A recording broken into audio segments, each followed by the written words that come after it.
Hello everyone, my name is Fernando. This is the first video I have ever made in my entire life. I have no real experience in making YouTube videos, nor am I an expert. But after almost 4 years of living in Mexico, I decided that it was time to share my story as to how it is that I was deported from the United States. Although my story at first glance may seem like it was fabricated and as if though it was a work of fiction, it is as real as the ongoing racism still surging in the United States. My story is not something new in American history, nor something that will cease to exist anytime soon. Like most immigrants living in the United States for a prolonged period of time, one does not ever imagine that he or she will face deportation, but it does in fact happen. You can be the most loyal immigrant veteran, fighting for the United States, withholding American values, the best essential worker, a green card holder, or even a college graduate with US-born children, and still face deportation and the inevitable reality of life as an undocumented immigrant in the United States. Racism, xenophobia, fear-mongering, lies, and cherry-picking fallacies, giving false claims about immigrants. This reality goes all the way back to the very founding of the United States. And as a Mexican deportee, we have a very long history of abuse that is oftentimes forgotten, ignored, and not mentioned in mainstream American media, nor is it a part of the core curriculum in the United States. From mass deportation campaigns of Operation Wetback of 1954, to the Repatriation Act of the 1930s, to our modern mass day deportations, mass incarcerations, and mass lynchings of La Matanza of 1950, which were brutal and indiscriminate killings of Mexicans in Texas during the 19th century that were done by the Texas Rangers, to the more recent mass shootings in El Paso. Mass deportation, anti-Mexican sentiment, and our ongoing injustices are as American as apple pie. And both the history of US imperialism in Latin America and racist immigration policies is one set by design, with more than 200 years in the making. Why the entire concept of deportations was born from the racist science known as eugenics, in which eugenicists working for the US government passed a law during 1924 known as the National Origins Act, which was used as a way to get rid of people who were in essence not white, so as to protect the purity of the white race and keep the United States as a predominantly white country. As a former dreamer, many people in the United States may find it odd that I speak negatively of the country that mothered me, raised me, and watched me grow. More so because the majority of dreamers do not view the United States critically in terms of its foreign policy and want to be Americans, not fight against American imperialism to make Latin American countries better places to live, so that there is no need for people to immigrate. To some people watching my video, my words may come across as anti-American propaganda, filled with hate, but they are wrong, for my words do not come from a place of hate, if not from personal experiences with racism, over-the-top American jingoism, and years of independent research on American foreign policy, immigration laws, white privilege, institutional racism, and the history of the United States toppling of foreign countries' governments, unwarranted and unwanted invasions around the world, and the human rights abuses the US has never in history taken any accountability for. I have always spoken the truth against the United States, even when I still lived in the US, and that has always gotten me ostracized and hated rather than respected and admired. My story, in essence, begins during late 2017, when I was deported while on my way to drop off my rich white ex-girlfriend's belongings during the height of Donald Trump's presidency of Make America Great Again. And instead of my ex caring that I was deported while on my way to see her, she just tossed me aside, didn't care at all about what had happened to me, and after I posted my story publicly for a short while on social media, I was canceled. She then proceeded in blocking me and acting as if though she was a victim, shutting her eyes to the reality of the racist and broken immigration system that exists in the United States, and that is one set by design. She left me because we did not date for very long and made inaccurate and racist generalizations about me, as she assumed that as an undocumented immigrant, my only interest in her was going to be her great wealth. But that was never my intention. For at some point, I actually thought the world of her, was willing to do anything for her, even though I had just met her, All the while, she could not even acknowledge her own prejudices that she had towards me because of my illegality in the United States. And quite frankly, oftentimes I wish I never met her, for she had the power to make a difference, but did not care at all. And as a guy, there is absolutely nothing that I could say or do. For it was during this time that people of all races, ethnicities, and backgrounds, including many Mexican Americans, of whom, according to the Hispanic Pew Research Center, roughly around 34% of Mexican Americans voted for Donald Trump. That is well within the thousands, if not millions, of Mexicans who were buying into the lies that were being spewed by the President of the United States, given that, unfortunately, many Mexican Americans do not fight for Mexico and oftentimes will put the United States above their own people because of their American nationality. This has always been somewhat of a historic anomaly among people of Mexican descent, and historically the Mexican has oftentimes had a preference for the United States than to Mexico. This betrayal of one another also led to the loss of Mexico's northern territory. During the Mexican-American War of 1846-1848, we had people like Juan Seguin, who was a Mexican criollo who, alongside countless other Mexicans living in Texas, at the time of the Mexican-American War, fought for the U.S. instead of Mexico. We also had the Mexican Spy Company, which was like the precursor to the CIA, who were essentially a band of Mexican criminals hired by the U.S. government during this time period so as to break up Mexican troops, and of which ultimately led to the loss of the Battle of Churubusco, which led to the taking of our northern territory. Fast forward to the modern day, and we have the iconic civil rights leader, known as Cesar Chavez, who not only referred to Mexican immigrants as wetbacks, but also in many ways started the Border Patrol by creating the infamous wet lines, which were essentially a precursor to Border Patrol and used as a way to deport undocumented immigrants because they were used as strike breakers during Cesar Chavez's strikes. The early Chicano movement did not address the issues of Mexican immigrants, and during this time period, many of them suffered from internalized racism. Groups like LULAC even wanted to be considered white, and early Chicano activists would treat Mexican immigrants with the same hostility as white people, which sadly some of them still do. A bizarre phenomenon of the Mexican in the US is that although they take great pride in their heritage, do not actually fight for Mexico, and historically have oftentimes sided with the United States. Don't get me wrong, for I know that in the modern day, many of them do support immigrants and Mexico's culture, as well as send remittances back to their families in Mexico.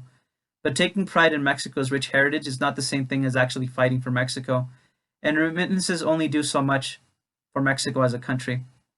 Or even if you support undocumented immigrants, at the end of the day, immigrants in the United States are keeping the US in power and maintaining American global hegemony intact by supporting the United States wars and contributing to American society. The problem with immigration in the United States is not that immigrants are bad for the country, it's quite the contrary, if not that there is a lot of racism in America. When I was still in the United States, I experienced both persecution and a hate crime while visiting a private university where rather than obtain justice and help, I was apprehended over what to many American citizens would be a minor offense. I was just sitting down when this event took place, yet earlier that day I had a number of unfriendly discussions with some of the students at this prestigious university about American imperialism in Latin America and about how dreamers are deserving of a pathway to citizenship because the United States has a moral obligation in helping us, because they ruined our countries by installing dictatorships and puppet democracies, training the cartels in the case of Mexico, not putting a stop to the sales of heavy artillery weapons, the majority of which come from the US, siphoning our resources through their draconian US policies, and later vilifying us on the American press, even though the United States is directly responsible for destabilizing our countries and being the cause of illegal immigration to begin with. When this event took place, at first I didn't think anything about the discussion that I had that day, but it is likely what led to the hate crime that I experienced later that day, where not only was it caught on the school surveillance cameras, but there were countless students watching, of which not a single one of them did anything to help me. The person who attacked me claimed to have been a security guard, but was not only not dressed in a security guard uniform, like the security guards I saw while I was on campus, But although there were many people inside the common room, somehow this person conveniently decided to target me and no one else. I was simply sitting down when he came and locked his knees on my knees, like this, and later grappled me on the floor, almost snapping my neck in the process, saying that I was not allowed inside the school, which was a lie, because people are able to visit the campus despite it being a private institution, and I was there merely asking questions about the transferring process. Unfortunately for me, I had an empty smoking device, in which case, rather than being able to report a hate crime at this particular university, I was apprehended and charged with the misdemeanor for possession of paraphernalia. Like all human beings, we all make mistakes, and I was by no means perfect, but I was most definitely not a rapist, a terrorist, a drug lord, nor a criminal. For most people who are deeply involved in organized crime would not view a drug user as a felon, and marijuana is no longer a big deal in the majority of US states. Meanwhile, in Mexico, it is currently in the process of decriminalization. But in the US, due to racist anti-immigrant legislation that was enacted long before I was even born, laws such as the Anti-Drug Abuse Act of 1988 allowed the US government to deport people for minor offenses as a way to massively deport undocumented immigrants for minor crimes. This was because the Anti-Drug Abuse Act of 1988 allowed the US government to deem misdemeanors related to drug use to be considered aggravated felonies in immigration. But this law only applied to undocumented immigrants, because to any US citizen breaking the same law, it is nothing more than a slap on the hand. But for an undocumented immigrant, it can mean banishment, exile, and a life of exclusion. Of course, there are many US citizens who will attempt to refute my words by saying that I broke the law. But not because something is the law means that it is moral. Slavery was once the law. Everything that happened in Nazi Germany was once the law. Every invasion the United States has ever caused was just the law. Aside from that, the United States has broken numerous international laws and never paid reparations to the countries they harmed, nor even acknowledged their wrongdoings, and that was just the law. You can never compare a full-scale invasion in a foreign land where countless civilians are murdered by American troops, or all the deaths at the border that happened because of institutional racism and anti-immigrant fervor, to a drug-related misdemeanor. And it is quite hypocritical of the majority of American society to make it seem like they are the most law-abiding country on earth and acting as if though their laws are sacred, when the US literally houses the most prisoners on the planet. Not even North Korea has that many prisoners.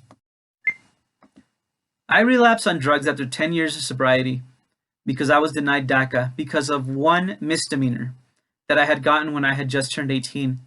An adult in the name of the law, but still a child. For at that age, how many 18-year-olds can you truly say can think for themselves, are financially independent, or can truly make adult decisions? This mistake that I made in my youth later came back to haunt me. I could not continue to go to school because I was denied DACA. I could not afford to pay to continue my education because I could not obtain work because of my legal status. For it is a lie that undocumented immigrants take away job opportunities from US citizens. The fact is that the majority of decent job openings are denied to undocumented immigrants because of anti-immigrant legislation, such as E-Verify, among other laws that prohibit the hiring of undocumented immigrants in the United States.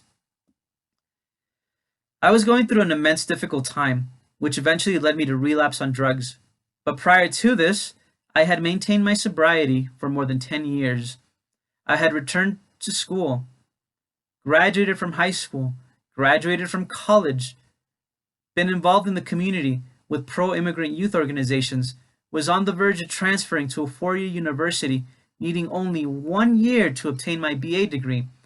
And my past history of hanging out with the wrong crowd, partying and smoking drugs in my youth with punk rockers and metalheads was no longer relevant in my life.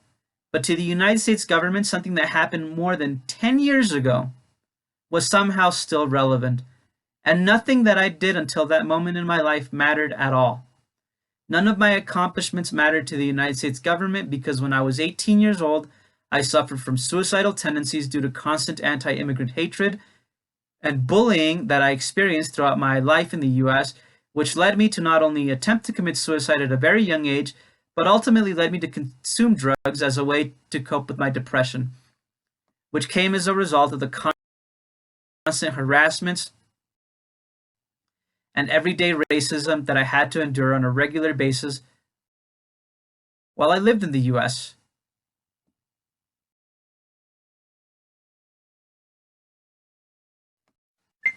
To the United States government, the history of American racism, Jim Crow laws, hate crimes such as the Tulsa massacre, and all the harm the US has caused worldwide as a result of its history of empire building is a thing of the past. And all those countries and people who have been affected by racism and American interventions should just let it go. It's in the past. You know, it happened a long time ago. But if you're an immigrant and you broke the law 10, maybe 20 years ago, and your mistakes no longer reflect your character, then it is completely relevant to the US government. And who you are there and now is not important because you made a mistake more than a decade ago.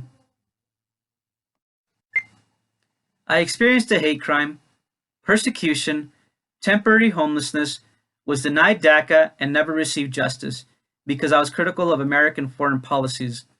And since I fight for humanity and I put Mexico and Latin America above American interest and dare to speak against US global hegemony, I may never be able to return to the United States, even though I have a higher chance to do so than most immigrants and deportees because I have close family members who are US citizens who can potentially petition for me.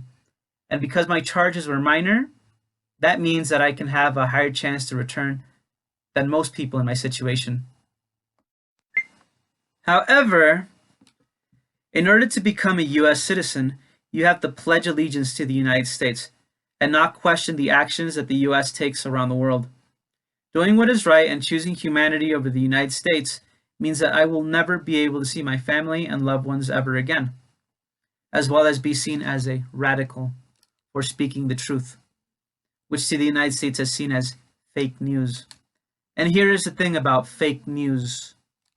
The history of Latin America and all the invasions, puppet democracies, and harm the United States has caused in our countries, from the Embargo Act in Cuba, which is still starving the Cuban people, to Allende's Chile, to all the invasions the US has caused in our countries in order to steal our resources, is not fake news. It's our history, and immigration is closely tied to American imperialism and US policies in our countries, without which there would be no immigrant exodus. And the thing about immigrants living in the United States, more so those who have lived in the US for the majority of their lives, is that they have no intentions of returning to their home countries, and even less of fighting against the US, because they see the US as their home. That was what set me apart from other fellow dreamers, because I was not like the Little Mermaid who wanted to be part of the white man's world. I wanted to make Latin American countries better places to live, in particular Mexico, so that there would be no need for people to leave. But my hopes and dreams were shattered and short-lived, because sadly people in Mexico are largely unaware of the repression the United States causes, let alone their own history, because not even major universities in Mexico touch upon those topics, so as to not build anti-American sentiment in the people who live in Mexico. This is because Mexico is one of the United States' largest trading partners, and the last thing the United States wants is to have another Latin American anti-imperialist country to deal with, such as Cuba, Venezuela, Peru, or any of the other countries with strong opposition to American imperialism. Since World War II, the United States has toppled more than 50 foreign governments, interfered in at least 84 foreign elections, funded dictatorships, as well as empowered some of the most brutal dictators like Chile's infamous Pinochet, who murdered over 60,000 people for the interest of US companies, along with installing numerous puppet democracies in Latin American countries for the benefit of US corporations. has attempted to assassinate more than 50 foreign leaders, drop bombs in more than 30 countries, killing over 20 million people, according to the estimate given by David Swanson in his book Curing Exceptionalism. And that's just foreign interventions. In the United States' long historic warmongering history, the murders of dead that the United States has murdered in all of its wars from the 1950s to the present day could have been much greater. Why just the Native American genocide alone was estimated to being nearly 55 million Native Americans that died following the arrival of Christopher Columbus. The death toll of Native peoples is so bad that modern research has shown that the Native American Holocaust cooled the earth significantly. The United States always likes to point out the horrors of countries they deem a threat to democracy and depict them as terrorist nations, except that the US always forgets its own history of the horrors they inflicted to even its own citizens. And it is much worse for people in other countries. For every invasion the United States has caused throughout every intervention they have ever had, aside from destroying countless nations, they also left many citizens with birth defects many years after the war was over because of the bombs they dropped, creating decades worth of global inequality around the world that the United States is directly responsible for, and which has no intentions of taking any accountability for. Hitler was an evil man. No one can deny that. And 6 million Jews were brutally slaughtered during World War II, which is a very tragic day in human history. But not even Hitler's Germany was as bad as the United States. More than 20 million people have died because of American foreign interventions around the world. That surpasses Hitler's 6 million, or any of the villains in the United States roster of people and countries the United States attempts to vilify. This is because after World War II, neither Russia nor Germany attempted to dominate the world like the United States, not to mention the United States' hypocrisy in terms of its benevolence, such as Operation Paperclip, which rounded up the best Nazi scientists who were responsible for some of the cruelest and most inhumane experiments done on the Jewish people. And instead of the United States taking those Nazis to trial, they were all pardoned by the US government so as to be able to better compete with Russia and countries the United States deemed as enemies.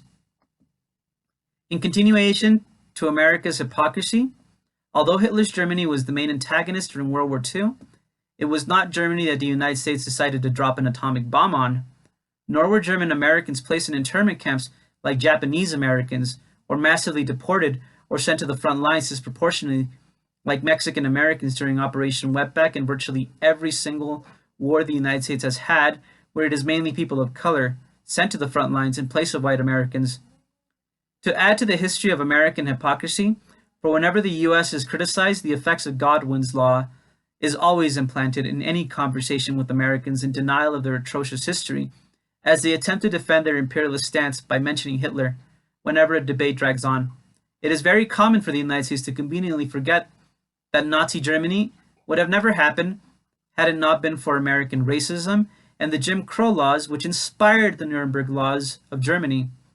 For the very same methods applied to people of color and even extermination of Native Americans in the United States were methods used by Germans to keep the Jewish people as second-class citizens, and whose inspiration came directly from both American imperialism and American racism. Aside from that, the US also denied Anne Frank's family visas when they attempted to enter the United States after the tragic death of little Anne Frank. During this particular time period, many Jewish citizens were also denied entry into the US, and the majority of American public was okay with the position of the US government in not allowing Jewish refugees into the country during World War II.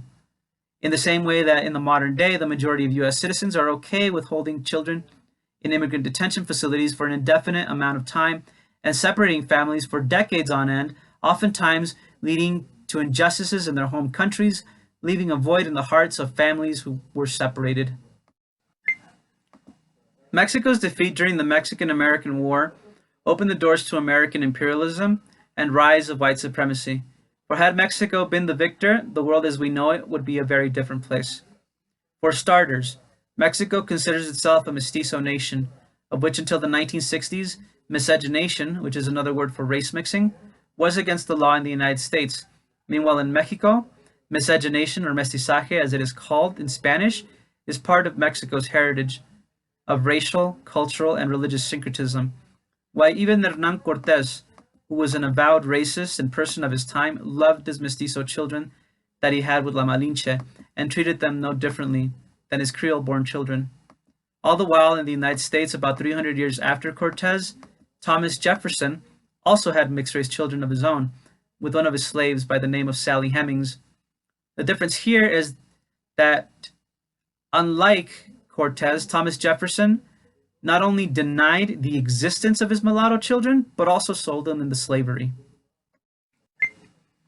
Although some may argue that Mexico also had colonialism and racism because of Mexico's racial caste system, Mexico has always been far more progressive than the United States in many ways. For instance, Mexico freed the slave population about 30 years before the United States did, as well as having the first black president in the Americas 200 years before Obama. Vicente Guerrero, who defended the rights of indigenous Mexicans and considered to being one of the heroes of Mexico's independence movement, was in fact of Afro-Mexican descent. Mexican society, even under the Spanish and later Mexican criollos of the time, functioned much differently than that of white American society in the United States, because instead of committing mass genocide of native peoples, they enslaved them through something known as the encomienda system.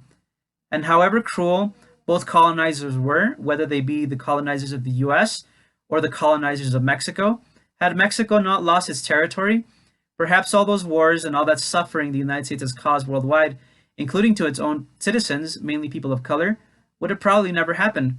And today the problem of immigration would not exist in Mexico, for Mexico would be a first world country, not the United States, whose global ambitions of conquest have led to overwhelming tragedy on literally every continent on Earth.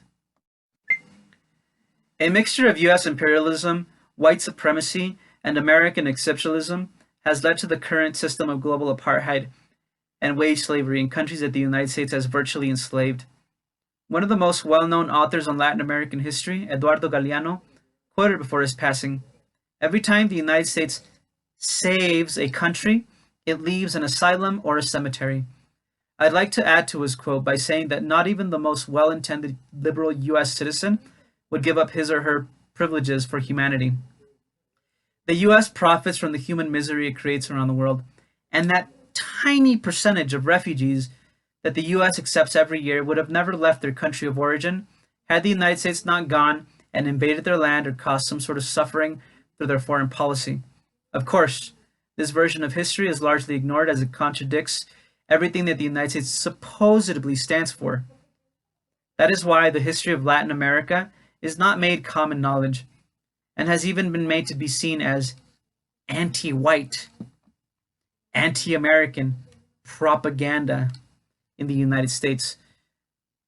Why even college courses like Chicano studies and Mexican American history were at some point banned and even challenged in states like Arizona, with a large concentration of right-wing US nationals. That is why in the US you can have things like "Make America Great Again," but "Make Mexico Great Again" can never exist because of American imperialism in Latin America. Can you imagine what would happen if the Mexican government decided to do what the Anglo-American government has done worldwide, and Mexico decided to follow a similar model as the United States and say things like "Make Mexico Great Again," and start off by annexing Central America, and while we're at it, making Venezuela and Cuba commonwealths for Mexico, being like the Puerto Ricos of Mexico, then waging war on the white Anglo government for the benefit of Latin America and the people of Latin American ancestry living abroad of the US? That is something that will never happen because Mexico is a conquered nation, and the United States has kept Mexico along with Latin American countries underdeveloped and as countries of cheap labor and producers of raw materials for the benefit of the United States, but mainly for the white people who control the country and dominate the majority of the world's resources. That is one of the main reasons why the United States keeps Latinos living in the United States ignorant about their own history, instead telling them that they are in the land of opportunity and that they are better off under the leadership of white Americans than their own people, who are still kept exploited and as scapegoats for whenever there are internal problems in the US. Make Mexico Great Again, the Mexican dream of La Reconquista. can only exist in our imagination, for reality is that we are nothing more than cheap labor for the United States. I imagine what the world would be like if the United States fell out of power and Mexico became a first world country. Mexico becoming a first world country does not benefit the United States, for it would both disprove white supremacy and American exceptionalism, which is the fascist American belief that the United States is an exceptional country and the only country on earth allowed to have over 800 military bases worldwide and do what it pleases, no questions asked. So instead, the United States puts corrupt politicians in our countries and keeps talking about the so-called American dream, all the while placing tariffs, sanctions, blockading, or invading our lands if our leaders oppose their fascist and racist ideals. Even though I have never in my life been involved with organized crime, I put my life at risk on many occasions, both as an undocumented immigrant and later as a deportee, because I thought I was able to change the world by giving political consciousness to people involved in organized crime, only to almost be murdered and robbed on several occasions.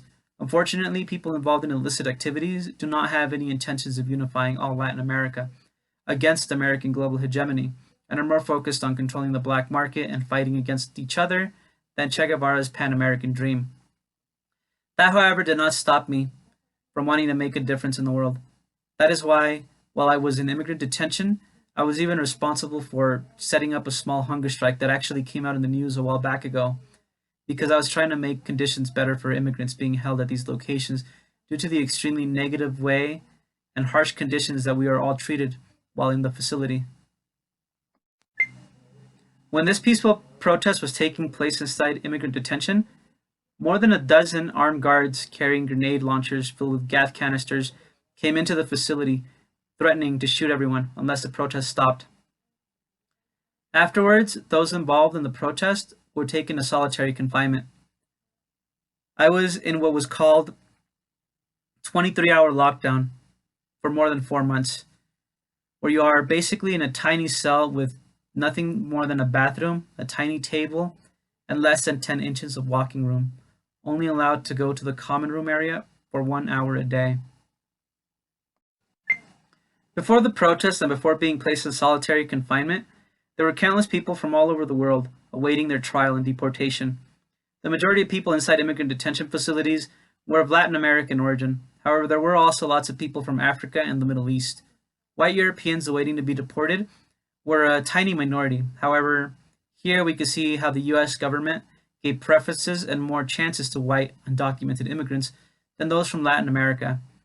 Because the white minority that were being processed for deportation were only being deported after committing several crimes. Meanwhile, there were people like me and other Latinos who were being deported after our first offense or our first time in county jail for minor offenses, whereas the white detainees awaiting deportation had gotten several chances before being deported. Who gets deported and who does not also largely depends on which country you are coming from, because there were some people being detained but not being deported.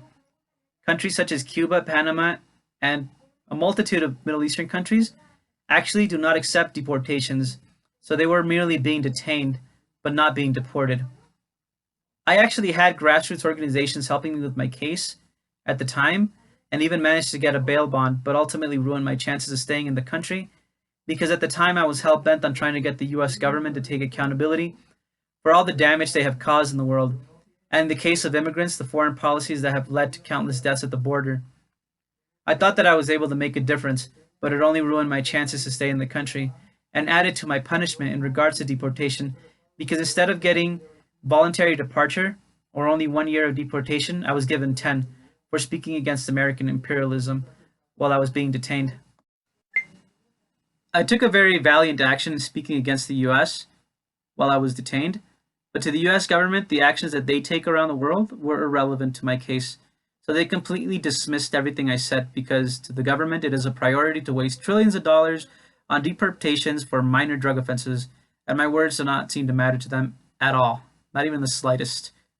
I wrote a book on my experience growing up in the United States as an undocumented immigrant, and about what life is like back in Mexico after having lived the majority of my life in the US, along with what the process of deportation is like, and what I experienced firsthand in immigrant detention.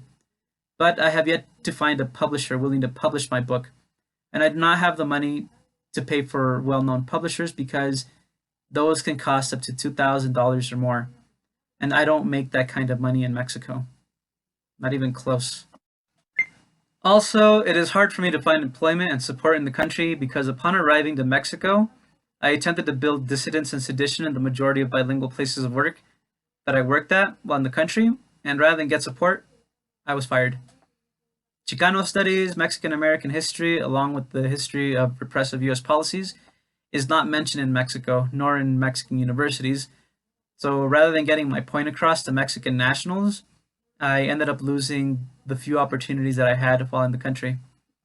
As of right now, I currently go to the UNAM, which is considered an Ivy League university accredited worldwide, and I work as an English teacher independently, making less than $30 a week because I do not have very many students. And while over here, it is a very different reality than what you have in the US, where there is no brown pride, there is no Chicano power, and most Mexican nationals have an entirely different way of thinking than Mexican Americans because of colonialism, colorism, and distinct divisions within Mexican society, including the fact that there are roughly around 68 different indigenous languages spoken in the country. And some of these indigenous communities do not actually speak Spanish at all and are like they're independent like nations within Mexico. Like a lot of that information rarely makes it in the US.